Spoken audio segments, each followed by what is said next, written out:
Agora nós vamos mergulhar agora na Semana Santa e conhecer as suas riquezas. Estamos aí na proximidade da Semana Santa, é a semana mais importante do ano litúrgico, onde celebramos o mistério da paixão, morte e ressurreição de Jesus Cristo. Um tempo forte de reflexão e contemplação. Padre Lucimar, como viver e celebrar melhor essa Semana Santa e qual é o seu significado, Padre? Como viver melhor? Então, assim, toda a nossa fé, o exercício da nossa fé, imaginemos que todo o caminho que nós realizamos uma vida inteira, encontra a sua síntese naquilo que vamos celebrar nesta semana.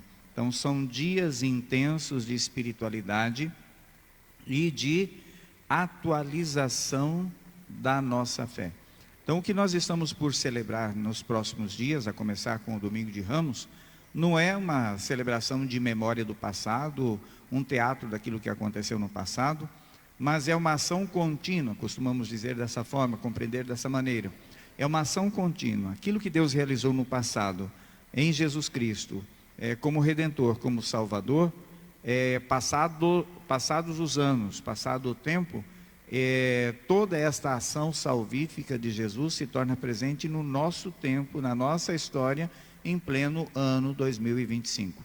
Então significa que ao participar de todas as celebrações, de todo o movimento que envolve esta semana, eu não estou celebrando simplesmente fatos, momentos, enfim, eu estou celebrando a salvação de Deus, a minha salvação que se dá no mistério de Jesus Cristo.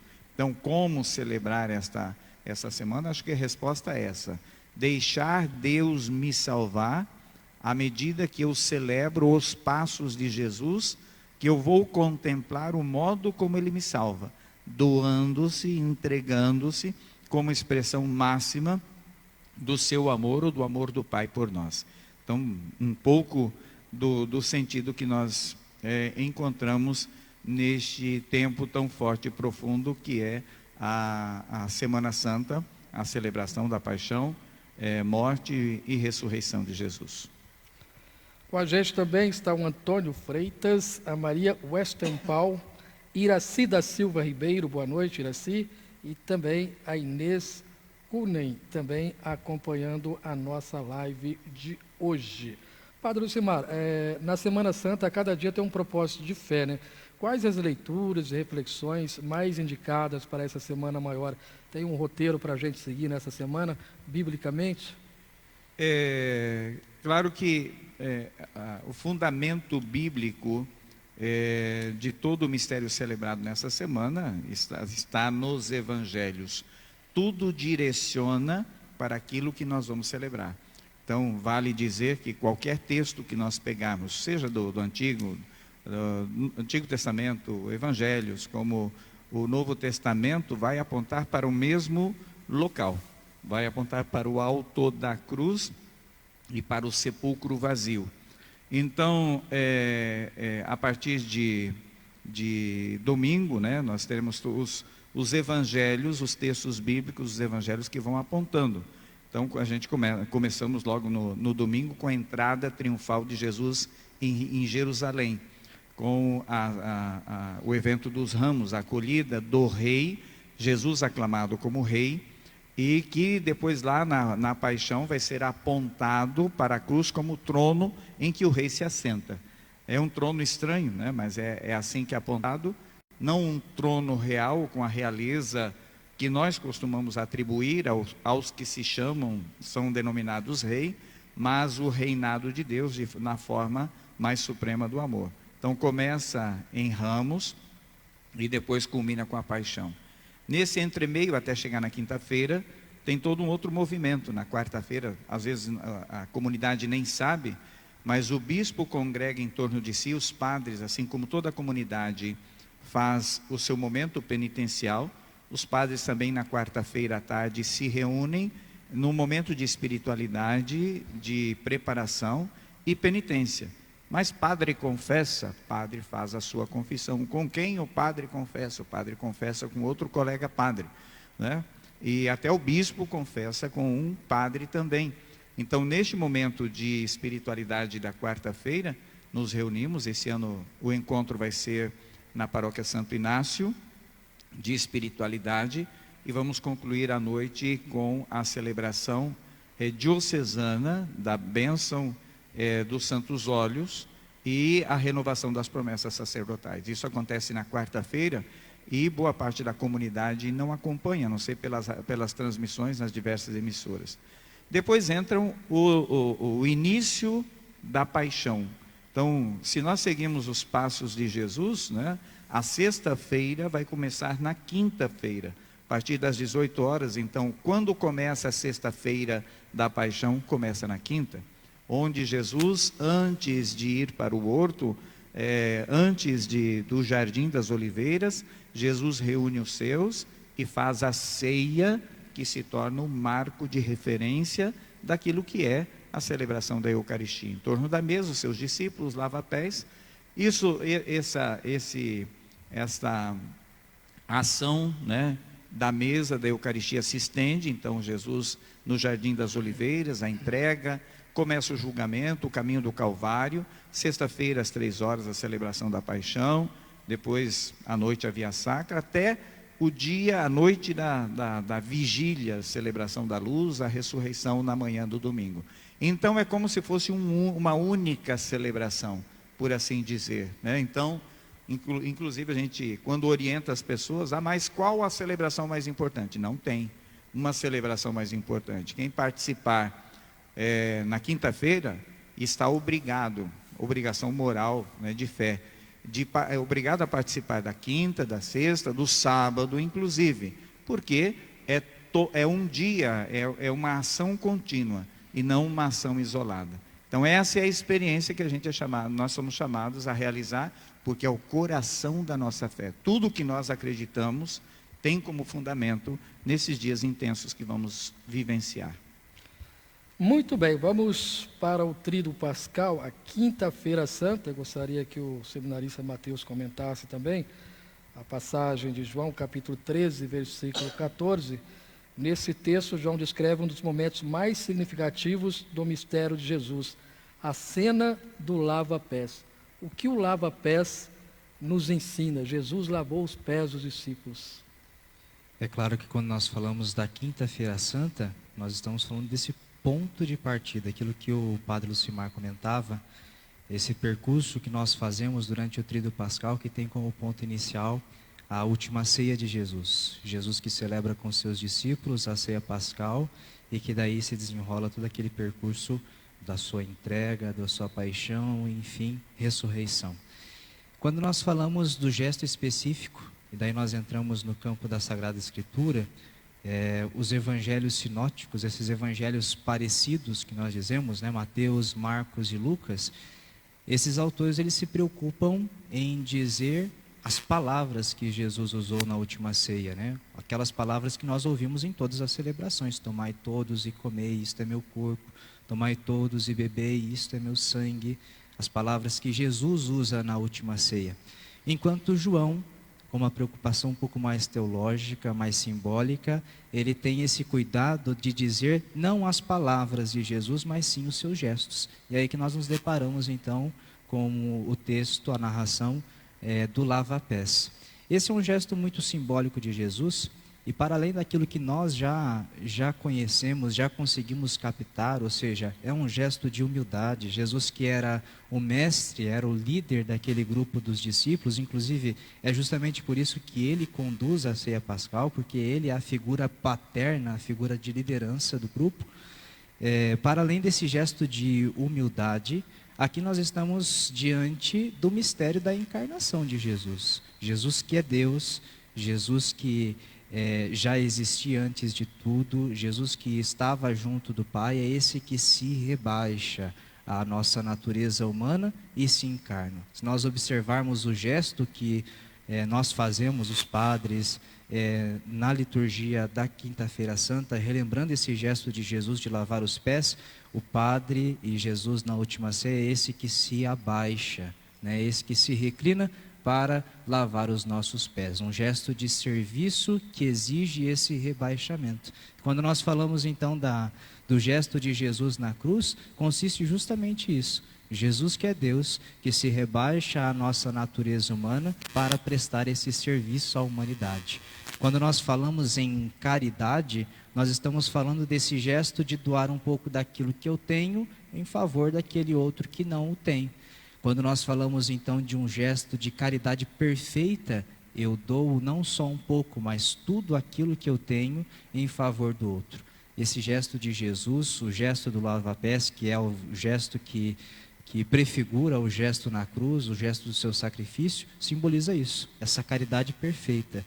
Jesus que não dá um pouco de si, Jesus que dá tudo aquilo que ele tem em favor da humanidade para nos salvar, nos redimir. Muito bem, vamos partir para a sexta-feira da paixão, o Padre Lucimar.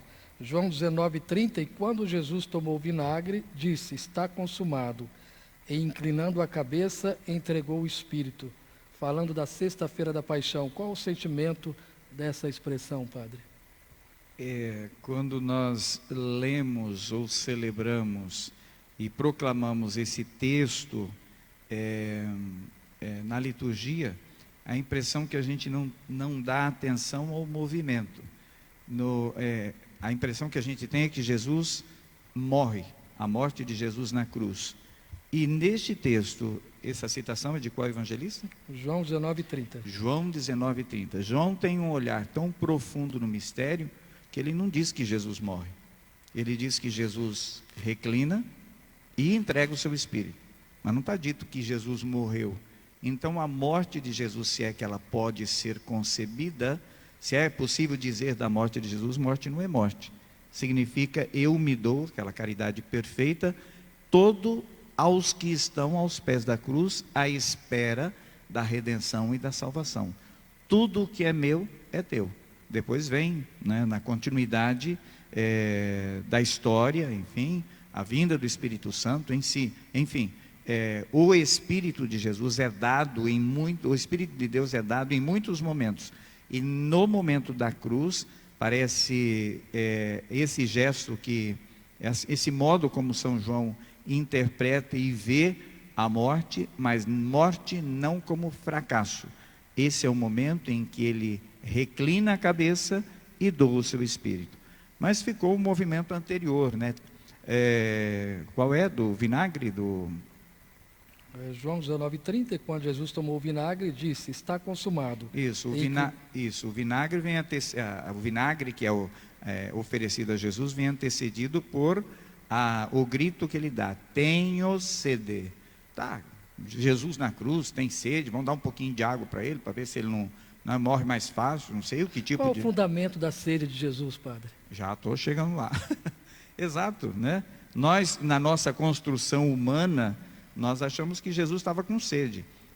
O elemento água, o elemento sede para o Evangelho não tem grande importância em se tratar de uma sede de alguém que passou o dia inteiro carregando a cruz, Isso não se...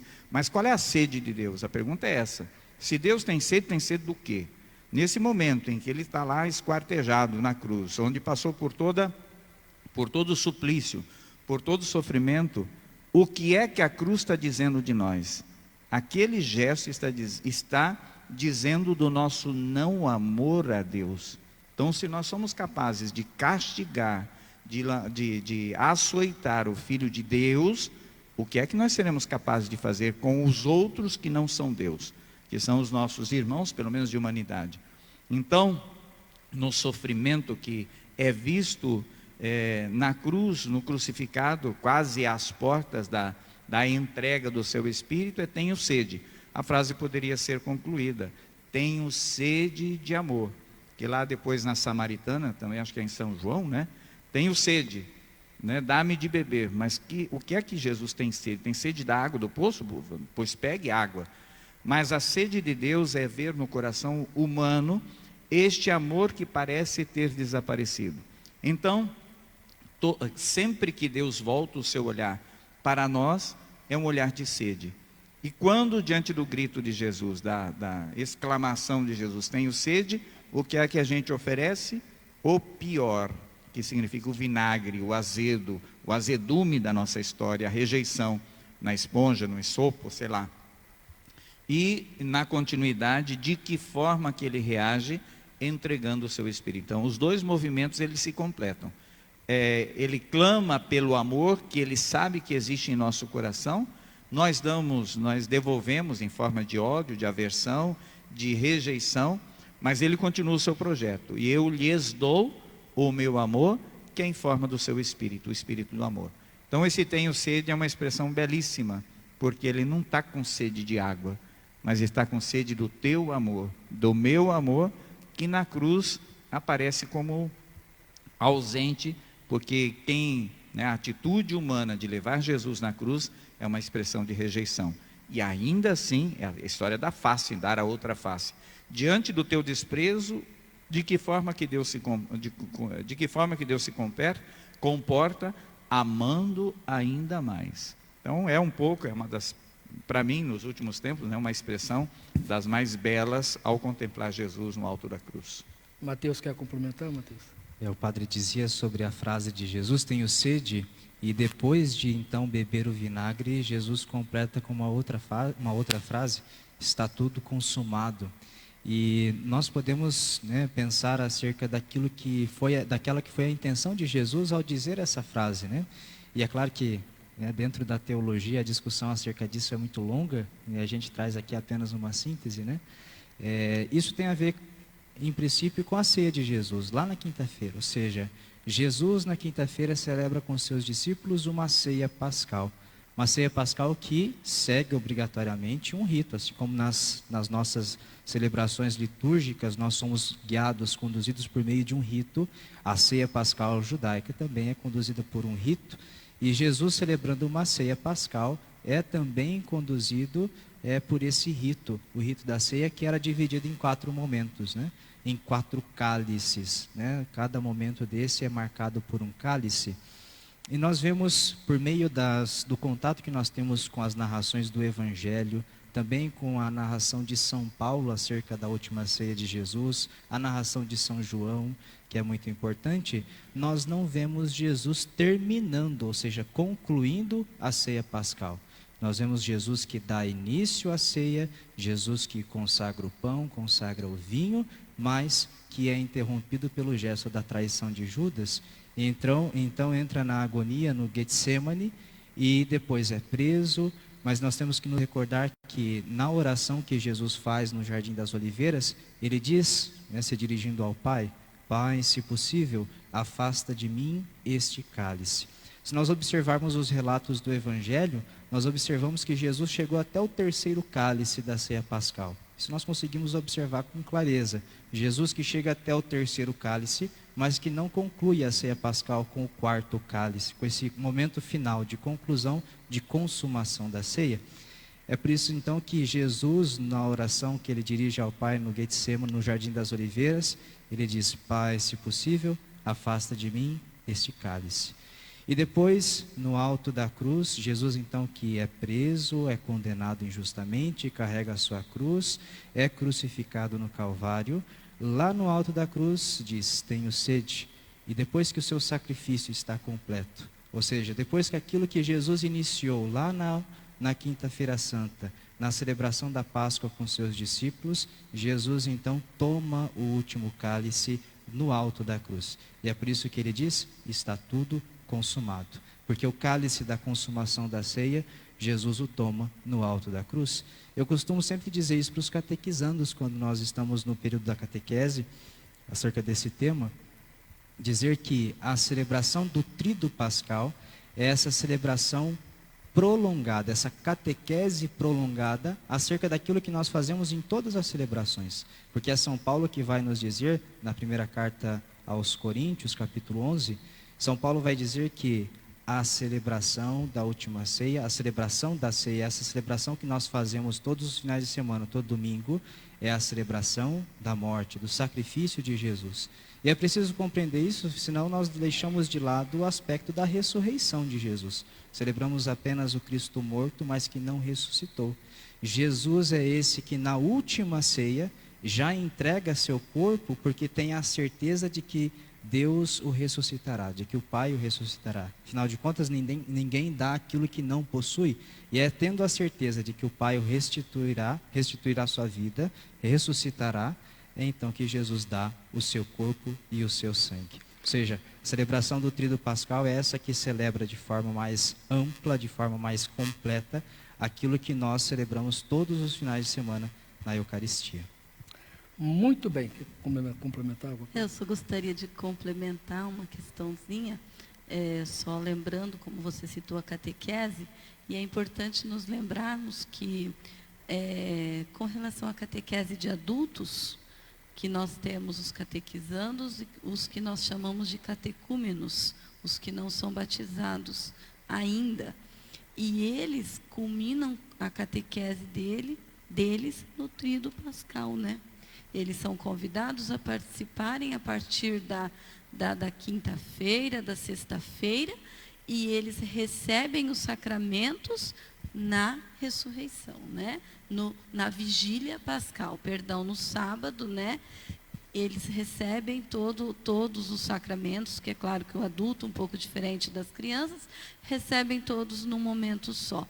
Então, assim, para ver como eles fazem toda uma caminhada ali de praticamente um ano, e aonde eles fazem, né, o processo desse recebimento, esse auge, né, se a gente poderia, não sei se poderíamos dizer assim, mas o auge ali da catequese, que é o recebimento dos sacramentos no Tríduo Pascal, é mais propriamente dito na Vigília Pascal.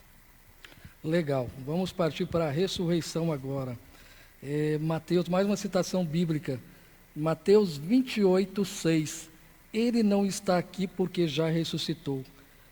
Falando da ressurreição. Qual o verdadeiro sentido da Páscoa? Padre e Mateus. E eu já volto, porque é ao vivo, mas vocês ficam aí. Isso. Vai conduzir.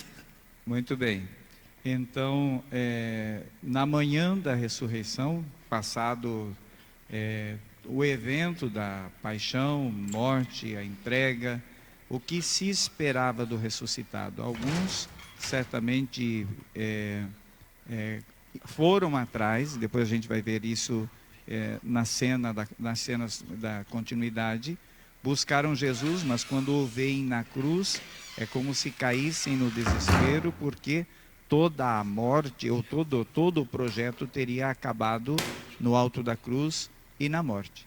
E a cena da manhã da ressurreição, onde as mulheres vão até o túmulo para completar a preparação do corpo, que não poderia ser feito no dia anterior, ingressam no túmulo, a pedra removida e o túmulo vazio.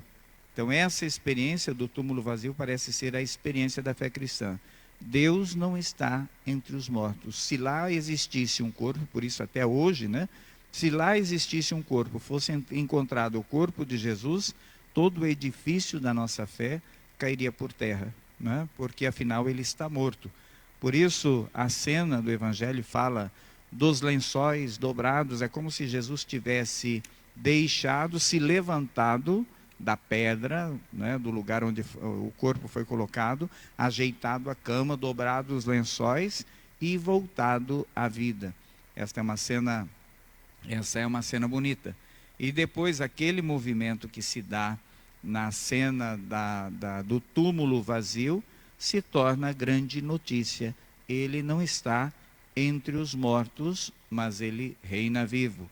E as afirmações da nossa fé: a vitória da vida sobre a morte, do bem sobre o mal. Então, toda maldade expressa ao corpo de Cristo, feita a Jesus, ela é revertida com a ressurreição. Então, o que dizer? Se nós pudéssemos, ou fizemos isso na cena da paixão, né, expressarmos todo o nosso poder, nosso máximo poder é fazer violência e levar à morte. E Jesus ultrapassa o poder porque ele dá continuidade à história, retornando à vida, voltando a viver. Então é um dos aspectos, dentre os tantos, que podem ser contemplados na vigília, né? Aqui falamos da cena do túmulo vazio, mas tem toda a beleza da vigília pascal, que, né, os símbolos ali presentes, a celebração da luz, do fogo novo, da água, a palavra, a história que é contada, né, a alegria no ressuscitado, a nova vida, a nova criação, são todos movimentos que são encontrados na vigília pascal e tem seu ponto alto, então, na cena do túmulo vazio. Apenas para complementar, assim, do ponto de vista também litúrgico, acerca da celebração da vigília pascal. Então, tradicionalmente, nós costumamos, né, ter alguns dias especiais na semana, no qual nós nos dedicamos a um tipo de oração específica. Por exemplo, quinta-feira nós sabemos que é um dia propício para a adoração, justamente porque foi na quinta-feira que Jesus instituiu a Eucaristia. Sexta-feira a igreja nos recomenda o jejum de carne, justamente por causa, em solidariedade ao sacrifício de Jesus na cruz. E muitas vezes nós não compreendemos por que é que a igreja nos recomenda também no sábado a devoção mariana, né? E às vezes nos fica essa dúvida. E nós conseguimos responder a essa dúvida olhando um pouco para as páginas do missal, da celebração da vigília pascal. Ou seja, no sábado, na vigília pascal, nós somos esses que estamos juntamente com Maria, com os discípulos, aguardando ansiosos pela ressurreição de Jesus. Ou seja, somos convidados também a experimentar aquilo que Nossa Senhora experimentou. A dor de ver seu filho morrer, toda essa expectativa, relembrar as suas palavras, as promessas que Jesus havia feito, lembrando que Jesus já havia prometido que ressuscitaria, ou seja, gerar dentro de nós a expectativa que Maria também experimentou, né? Para que então no sábado celebremos então a vigília pascal, a celebração da ressurreição de Jesus. Muito bem, Juliana Regina da Silva, boa noite, Juliana, como é que você está? Tudo na paz de Deus? A nossa amiga Valdirene Gevaz está acompanhando também. Val, como é que você está? A Lourdes Catarina, boa noite. Solange Souza também, boa noite. E a Luísa Gabriele também está na audiência da nossa live de hoje.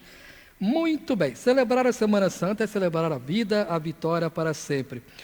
O que podemos imprimir em nosso coração a partir de todas essas reflexões, a partir dessa Semana Santa?